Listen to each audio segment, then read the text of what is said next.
Welcome back to the Money Podcast. I'm Matt. And I'm Betty. If you're just joining us for episode 3, and if you were with us last time, you'll remember we went on, well, quite a journey. Oh, definitely. We took you way, way back. I mean, before credit cards, before cash, even before coins, just to explore how money actually, came to be. That's right. We looked at that whole evolution, didn't we? From ancient bartering, which, let's face it, just wasn't practical long-term, Right. to the kind of surprising origins of coins and paper money. Mm-hmm. And then how things like trust and banks and technology built the whole system we use today. Yeah, and we even touched on what money might look like down the road. And today, we're diving into something that, well, on the surface, it seems incredibly simple, doesn't it? It does, yeah. But it actually holds the key to your financial future. And honestly, it can be pretty shocking when you dig into it. Mm. Think about that must-have new gadget you've been eyeing, or maybe that impulse purchase you made last week. We've all been there. Right. What if I told you it might actually be turning your hard-earned cash into, well, pretty much trash without you even realizing it? Oof, that hits home. So our mission for this to really tackle one of the most fundamental yet, I think, often misunderstood concepts in personal finance. Which is? Truly understanding the difference between needs and wants, if you can get this right. Yeah. It's not just about gaining control of your finances.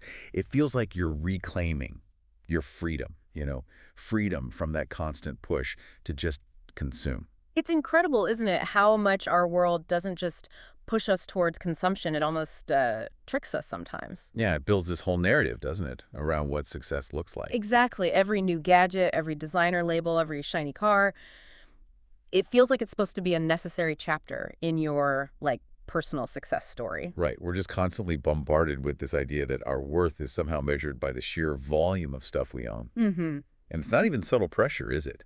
It feels woven into how we see success. The amount you earn, the brand of your clothes, what phone you have. Even the car you drive. Yeah. It's like these unspoken benchmarks, this pressure to just get more stuff, often just for the sake of having it. Precisely. And this modern attitude just means we end up buying things we simply don't need. Often driven by just a fleeting desire, or maybe because we see someone else with it. Our sources are really clear on this. Mm-hmm. We're turning cash into trash at, frankly, an alarming rate these days. Yeah. And that's exactly why making this distinction, needs versus wants, isn't just some abstract idea. It's really the foundation of financial health. Yeah. It's where good budgeting starts, where smart money management begins. Okay, so let's start by breaking down needs, but maybe let's go beyond just the textbook definition. Okay. Think of them as your non-negotiables. The bedrock, really, for just maintaining a functional existence. These are the things that are truly essential, not just for pure survival, but for your ability to actually live and, thrive. All right, so when we talk needs, are we talking purely basic, like caveman survival? Or does need kind of evolve with modern life? What are the absolute basics? That's a great question. Because, at the most fundamental level, we're talking about essentials like shelter and warmth. Okay, the roof over your head. Exactly. Whether it's rent or rates or a mortgage payment, the cost of having a place to live, a house or a flat, it's undeniably essential. And often, it's the single biggest monthly expense people have. Right. You definitely can't skip that bill. And then beyond that, you've got utilities. Gas or oil for heat, electricity for, basic appliances like your fridge, your lights. These are necessary services. Water, too. Cooking, washing, basic sanitation. Mm-hmm. All non-negotiable. And of course, food and drink. That's just fundamental, a basic human requirement. And as our research points out, the more people in your household, the more that particular expense grows. Yeah. Seems obvious, but... It's a huge factor, yeah. Especially for families. Okay, so those are the universals. But you mentioned context earlier. Yes. This is where it gets interesting. Because while we all share those basic universal needs, some things become a need for some people, but not for others. It really depends on their life circumstances. Okay, this is where it gets a bit blurry, maybe. It can, yeah. Let's take a car.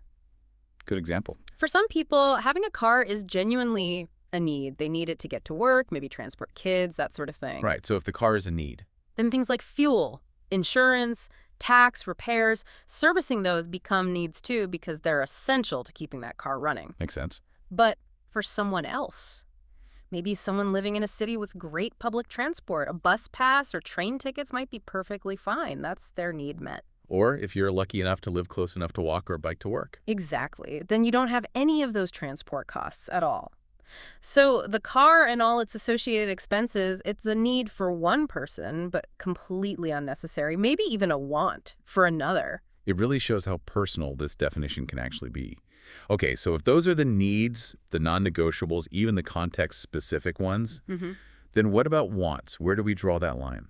Wants are, well, pretty much anything else. Anything you desire, anything you'd like to have, but isn't strictly necessary for your survival or your basic day-to-day living. And the list is endless. Oh, truly endless, because our desires, they're basically infinite. We can always want more. Oh, I can imagine.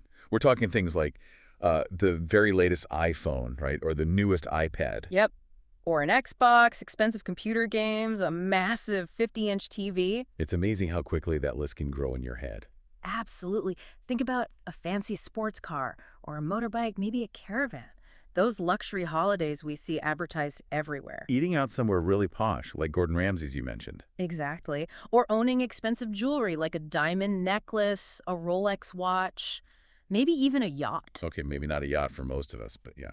Even getting a specific breed of pet dog could be considered a want. They're lovely, of course, but not essential for survival in the same way food is. It's the kind of thing you see and think, oh, wouldn't that be nice? Precisely. It's driven by desire, not necessity. It's funny you mention that because I remember this one time I was absolutely convinced I needed a new coffee maker. Like, Right. convinced. Oh, yeah. And then I really stopped and thought about it and realized my old one worked fine.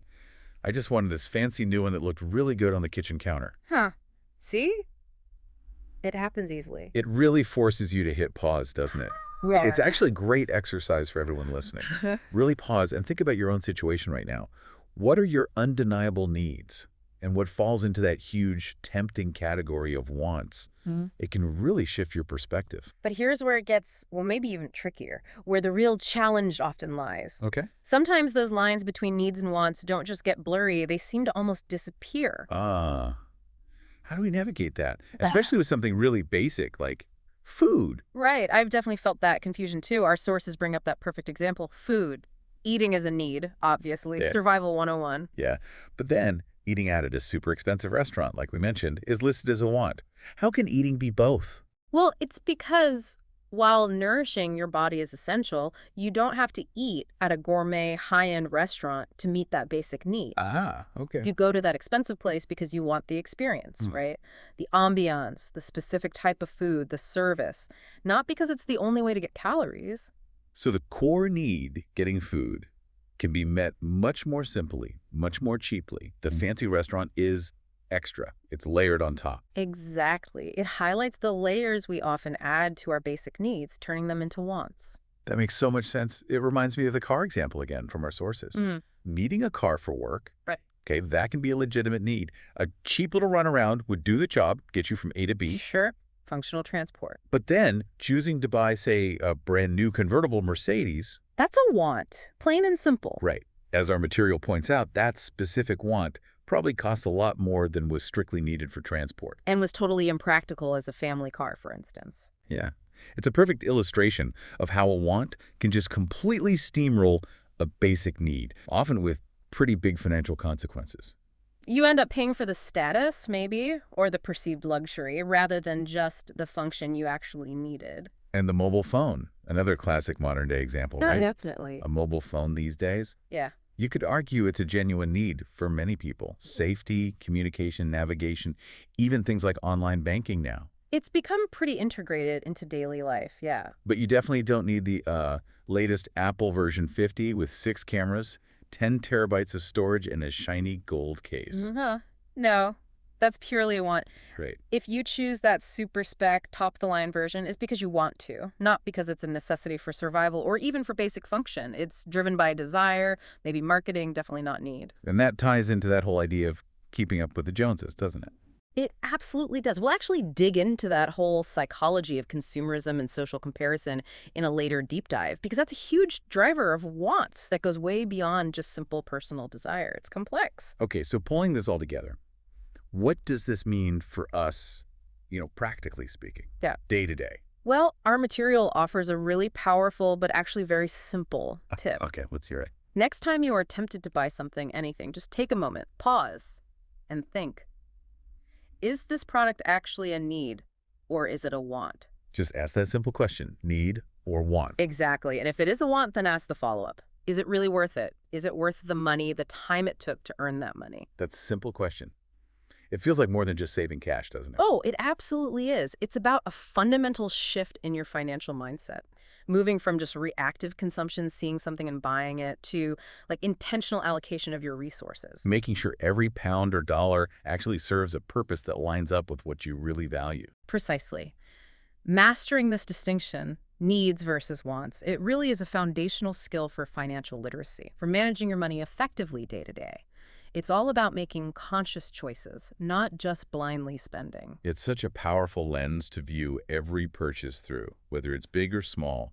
We really encourage you listening to apply this thinking to your own life. Yeah, maybe reflect on some of your recent purchases, or even things you're planning to buy soon. Ask yourself, Hmm. was that truly a need?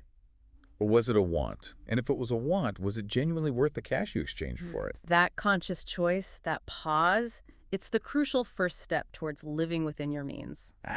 Speaking of living within your means. Please join us for episode 4, where we're tackling living within your means. Another fundamental one. How do you actually consistently manage your money so you never spend more than you earn? What does that look like in practice? You won't want to miss that one. But here's the question to leave you with. What if the very idea of living within your means challenges everything we've been taught about having it all? Thanks for joining us on The Deep Dive.